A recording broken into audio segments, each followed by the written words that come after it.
Good evening, everybody. Sorry, I missed you guys last week. Wednesday night, I was somewhere up in Alaska. Tuesday night, I was somewhere up in Alaska last week. So we're going to talk about Alaska a little bit tonight. But before that, we're going to talk about the Tanaram, the whole thing that happened on Tisha B'Av, which I don't have the internet, but you guys do, so you know there was a lot of stuff going on about what I spoke. So I'd just like to, number one, I spoke on Tisha B'Av at 1 o'clock here in Or Yitzchak, when everyone got to sit in their chairs, which is a very big moment, which if you heard the whole shiur, I explained that you get off the floor, and we're sitting in all our pain from everything that we go through, and there's a lot of people in the world that go through a lot of different pains. There's abuse, and there's people who lose someone that's close to them, and there are people who are sick, and there are people who are in the shiur crisis, and there are people who are married for 10, 12 years and don't have children. There's a lot of trauma out there. And it's always a very big chizuk on Tisha B'Av when everyone gets off the floor and they get to sit on the chair. It's sort of God, because the fire is still burning till every Tisha B'Av. The fire is burning even worse. So why do we get on our chair? My point was that there's hope. Hope. You can get out of the floor. You get off the floor. There's always hope. Where there's life, there's hope. So I always speak at 1 o'clock. That's when I always speak here, and that's when everybody gets up to sit on their chair.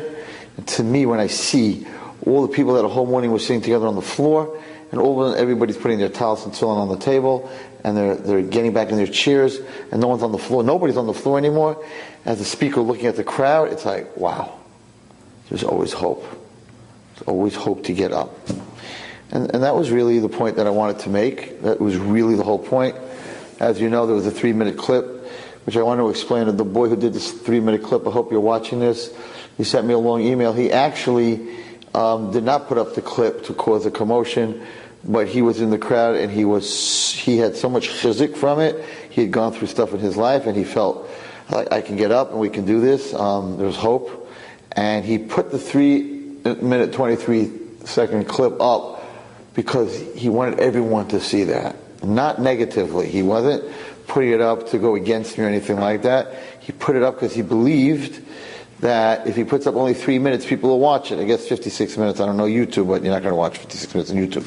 So he put it up for chizuk. He put it up for the right reasons, and then it went viral, it went crazy, it did its own thing.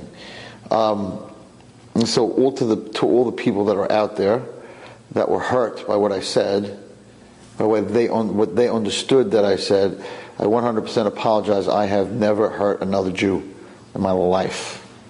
I am in this world, I believe, to help people, not to hurt them. So I guess when you speak publicly, it's different than the old days. Everything's taped, and everything you can cut and splice and things like that. So, you could hurt people. So you got to be more careful. I'm not in that world. I'm not in the internet world. I don't have Facebook. I don't have WhatsApp. I don't have any of that stuff. So I don't really know that world. So when you don't know that world, where you might speak and it's like texting, right? You can write, I love you, and you can think the guy really loves me, or he's just like making fun of me. You can't, it's not alive. So it's right, it's a different world. It's not like after the shiur, people can come to you and say, what did you mean? Like, Rebbe, what did you mean? Like, what were you saying? It's a different world. Nobody can ask you questions, I guess. Nobody asks you questions. Nobody texts me and say, what did you mean?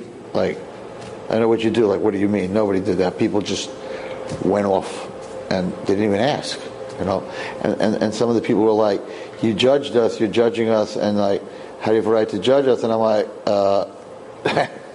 I'm being judged at the same time.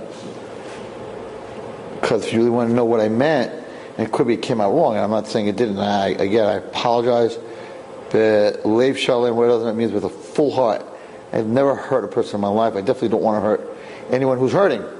So sometimes, you say things and you don't, But the question should have been asked, like, Rabbi Wallerstein, what did you mean? And I'm going to be very clear what I meant. I meant very clearly, we all have hope. That's it. Where there's life, there's hope. Whether it's going to therapy, or getting medicine, or you need a lot of time to get better. Everyone is different. Everybody heals different. In sports, There are coaches that push very hard. There are coaches that don't push very hard. Everybody's different. But the main point is, and that's always Tisha B'Av when I speak here in Or Yitzchak, there is hope for Klal Yisrael, for everybody. And if getting up and telling kids, girls and boys, women and men, whatever they're going through, it doesn't matter what they're going through, that you have hope, and I believe in you, and I have hope. If that's a crime, to tell people that you're alive, and you have hope no matter what happened, you have hope, I don't chop how that's a crime. Giving chizuk to people cannot be a crime. Getting up and saying you have hope, but some people get hurt, and I definitely apologize to those people. There's a lot of anger and there's a lot of pain, and maybe it's just not a subject you should talk about altogether. I don't know. I like to give chizuk, but maybe it's not a subject you should give chizuk in. I'm not sure. But 100% it wasn't Tisha B'Av. I came out of here Tisha B'Av, I was like, yes. I was on such a high. I was like, guys, we're going to do it. We're going to make it. We're going to get to the top of the mountain. That's where I come from. That's how I was brought up. I was brought up by a father who believed in potential. The name of his company was Potential Unlimited. It's not a crime to believe in potential. Sometimes it's a crime to push. The person's not ready. You take a person out of a wheelchair and say, okay, I believe in potential, start walking. Right? There's a process. No one's against the process. But the mindset, and I'm talking to my boys and whoever's listening to this is my shiur. This is my Tuesday night shiur. I'm talking to my boys, and I hope nobody cuts like 1 minute, pushing out of a wheelchair. See, Rabbi Wallerstein said you should push him out of a wheelchair. You gotta be you can cut this thing. That's not what I did not say that. I said you shouldn't push anyone out of a wheelchair. But I believe in my boys. I've always believed since I'm a Rebbe for 38 years. I believe in my boys no matter what we go through. We can do it. We can do it. We believe in you. We believe in all you kids. And some of you need more time, and some of you need what you need, and Chas v'Shalom, you need to do that. But I will never, ever stop believing in Klal Yisrael. Religious, not religious, wherever you're up to.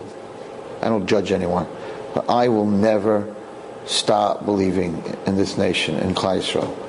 I have seen so much good and so much strength that I am just not going to stop believing in Klal Yisrael. To me, the biggest crime is giving up. I talk about it all the time. You're not allowed to give up. That's a mindset. Are you allowed to be in pain? Are you allowed to be angry? You're allowed to be angry.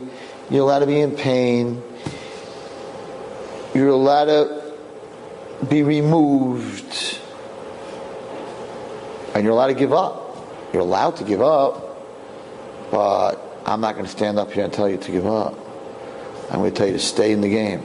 I'll tell you a story about my father, Allah Shalom, so you understand where I'm coming from. My father was a very big racquetball player. Came in every Sunday to play racquetball. He's a very good racquetball player. I was the most miserable racquetball player you ever met. I played basketball, I played hockey. Those four walls, first of all, it's not good, if you have, what's it called? If you're scared of being boxed in. If you have claustrophobia, I'm a little bit claustrophobic. So when you close that door in that room and the ball's going bouncing all over the place, I'm like, get me out of here! Right? So I was never really good. He was really good, and I was his partner. It was terrible.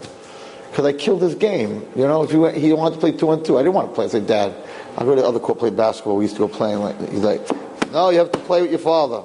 So we're playing, it's a 15 game. If anyone knows anything about racquetball, it's a 15 game. It's a true story. We're losing 14-1. It's over, man.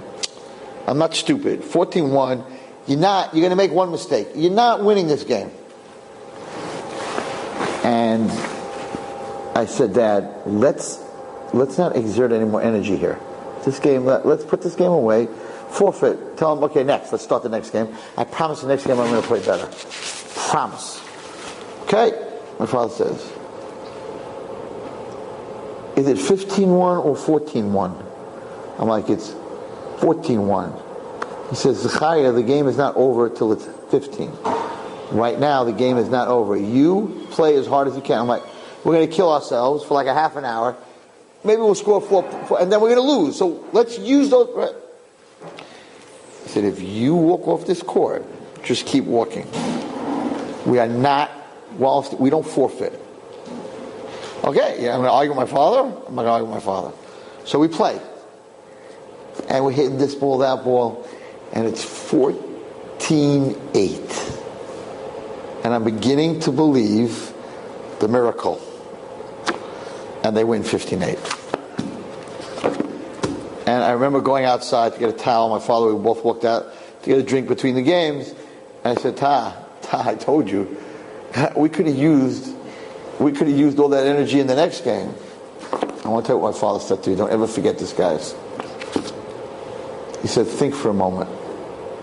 From the time that you wanted to quit and walk out, we won 8-1. Actually, 7-1. We scored 7 points to their 1 point. They got the 15th and we got to 8. So for when you were ready to quit, we actually beat them. We scored 7 points. It's how you look at things. Until the game is over, you have the potential to win. That's all I was trying to tell everybody on Tisha B'Av, looking at everyone sitting on those chairs. It's not over. We're here, and we're sitting on the chairs. It's not over. We have the potential. People felt I judged everyone who didn't get up. No, take your time. That's what you got to do. The therapeutic world. A lot of people want to go that way. They're very helpful. People need medicine. Whatever it is, get yourself back. Someone took yourself away. Do whatever you can. Just don't give up. That's all. And that's my whole Tisha B'Av speech. And that's all I wanted to share with everyone is just don't give up. Never give up. That's it. It's a different mentality. That's all. You'll make it, you won't make it. Some people do, some people don't. You got to do your best to try. You need Siyata D'Shmaya, you need help, you need patience. And I never judged, you guys are sitting here, you know me for a long time. I never judged any other human being in my life. I definitely don't want people to hurt. So I'm very apologetic that I got people, mamash walked away, hurt like a dagger in their chest. I was like, oh my God, that's not what I meant to do. At all. I never did that, I never would do that. And so, that's it. I'm just telling everyone that's watching my share and listening to my share that was my whole message. And anyone who got hurt, I definitely apologize. Listen, I've given other shiur where guys came over to me and said, Rabbi, you triggered something. I don't know what everyone's going through in life. And the guys who said to me, girls, even after an Or Nava share, came up and said, I got to talk to your boss. And I'm like, well, what happened? She goes, you said that line and all my stuff came back. I'm in so much pain. And I'm like, I will do whatever I can to get rid of that pain. I am so sorry. I'm not looking to hurt you. When you speak publicly and you throw things out, people get hurt. So I'm not too big to say I'm sorry. Definitely didn't want to hurt anyone. And the boy who put it up was a good boy who did it to give chizuk. He didn't put it up to make trouble. And he only put it up for those 3 minutes because he felt that on YouTube, that would be the biggest chizuk. Because you can't put up 56 minutes. He explained it to me, sent me an email. You can't put 56 minutes on YouTube, no one's going to listen to it. All right. So, you might tell me, and the people who are listening to this, I just want you to know the truth. The naysayers are the naysayers, and for whatever reason, but Rabbi Wallerstein never, ever wants to hurt anybody. Anybody. Not even non-Jewish. Anybody. Doesn't make a difference. Not even the whale I throw in Alaska. Won't hit nobody. You've just experienced another Torah class brought to you by TorahAnytime.com.